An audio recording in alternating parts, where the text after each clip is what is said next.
Hello again, friends, from all of us here at the Top Football channel. Today is a great day to release a new video. We decided to make this top 5 about the best substitutions in football history. We think you'll like it. But before all that, write in the comments below which sub was the best in the history of football in your opinion. Then let's check if our picks match yours. And as always, don't forget to subscribe to the channel and give a like to this video. Now let's get going!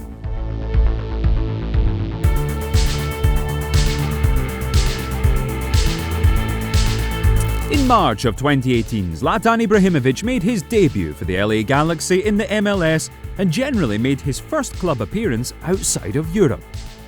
The first game for the Swede in the shirt of the American club took place at the local derby, in which Galaxy was losing to its arch-rivals LAFC, with a score of 1-3.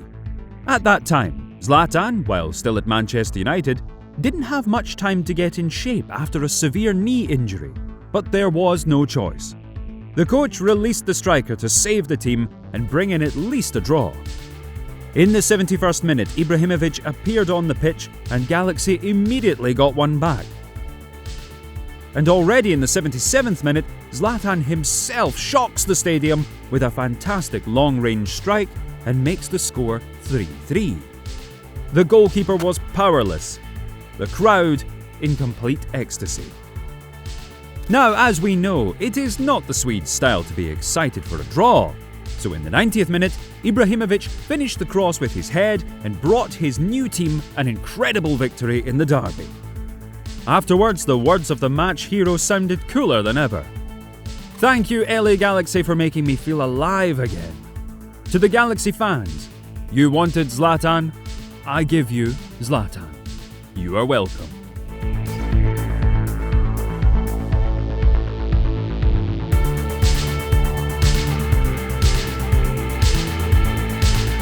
In the quarter-finals of the 2014 World Cup, the Netherlands national team faced Costa Rica and were the clear favourites to win. Louis van Gaal's squad tried to hit the opponent's net for all of the 90 minutes, but the ball constantly hit either the desperate defenders or the crossbar. The Costa Ricans fought to the death, and with the score still 0-0, the game went into extra time. But still, the scoreline didn't change at all. Of course, by the end of the 2 additional halves, the Netherlands still couldn't open the scoring. Assuming that the clash would end in a penalty shootout, Van Gaal used only 2 substitutions and saved the third for the end of the second half of extra time to sub out the main goalkeeper, Jasper Cillessen, and release Tim Krul, who at that time had no experience of playing in major tournaments. The coach's move shocked everyone. However, Krul was confident enough to save 2 shots from Costa Rica. The Netherlands in turn got a big advantage and converted all of their attempts, getting an upper hand with a score of 4-3. Thanks to Tim, his national team reached the semi-finals of the World Cup and won the bronze medals. That evening, many doubted this guy, but not Van Gaal. What a brilliant decision.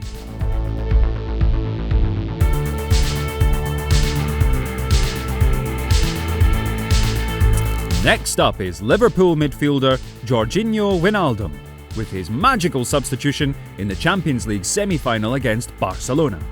We all remember very well that in the first meeting of these two clubs in the 2018-19 season, the Spanish side succeeded in 3 unanswered goals against the English, and almost killed the chances of the Merseysiders for a comeback in the second leg. Although Liverpool refused to surrender at Anfield, and already in the 7th minute, Jurgen Klopp's team delivered the first goal. But time was running out mercilessly, and in order to move the game into extra time, the Reds had to score 2 more. In the 46th minute, Georginio Wijnaldum replaced the injured Andrew Robertson and scored a brace in the next 10 minutes. The result of the first leg didn't matter anymore, so Liverpool turned the game around and ran for their lives to perform a miracle.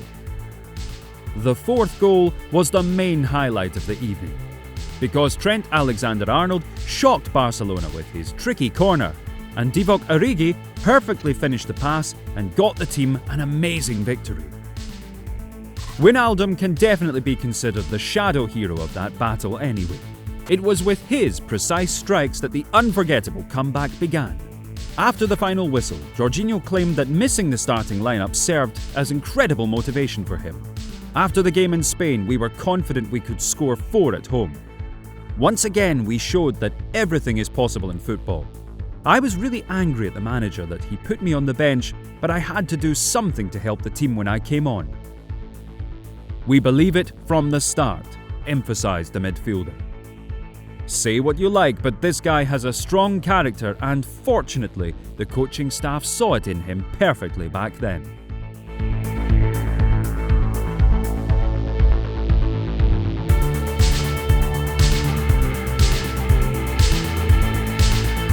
Naturally, in football, super subs worked not only in favour of Liverpool, but also against them. A year before their battle with Barcelona, Klopp's team met Real Madrid in the Champions League final under Zinedine Zidane. The English side conceded in the 51st minute, but in the 55th minute they levelled the score. The Real Madrid coach quickly decided to make adjustments to the Merengues' performance and sent Gareth Bale onto the pitch, who 3 minutes later decided on a crazy leap and scored a mind-blowing bicycle kick. At first it was hard to believe that Bale really hit the net, but the truly astonishing goal of the Welshman, of course, stunned everyone, including Zidane. Feeling his confidence, Gareth delivered another powerful shot in the 83rd minute and celebrated the success again. The horrific mistake of Liverpool goalkeeper Loris Karius was a decisive factor. But still, Bale's merits cannot be denied. Before him, no player in the history of the Champions League final had scored a brace after coming on as a substitute. Here it is, an example of a coach's genius move and a football player's massive influence.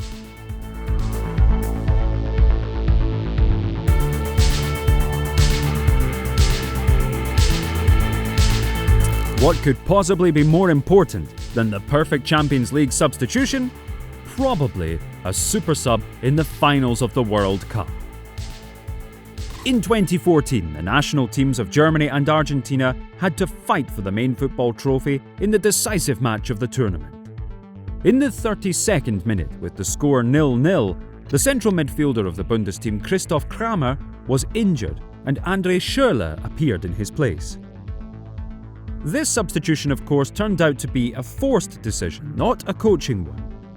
But when the main time of the match was coming to an end and extra time approaching, Joachim Löw made a second restructuring move. The coach replaced Miroslav Klose and released Mario Götze, telling him the following: "Show the world you're better than Leo Messi." Having received this charge of motivation, in the 113th minute, the young and ambitious midfielder of Germany made his way into Argentina's box and netted the winner. And the assist came from none other than Schürrle. Löw gave Mario and André the biggest chance of their careers, and they provided the combination that brought the Germans the most important of all possible world titles. It was a fantastic moment. Friends, this is the end of our top, but if you want, we will gladly do the second part. Write in the comments below if you're interested in seeing the sequel. Stop. Guys, we want to let you know that we have just launched a new project called Play Special. The first guest there is Robert Lewandowski. Friends, did you know, for example, why the Bayern striker flew for a loaf of bread in a helicopter? And under what circumstances did he throw a bench at the teacher? And the fact that his leg was... Okay, we won't tell you everything, but instead we invite you to follow the Play Special channel. Want more top-notch content? If so, then you are to subscribe. The links to the Play Special channel are in the description, pinned comment and end title.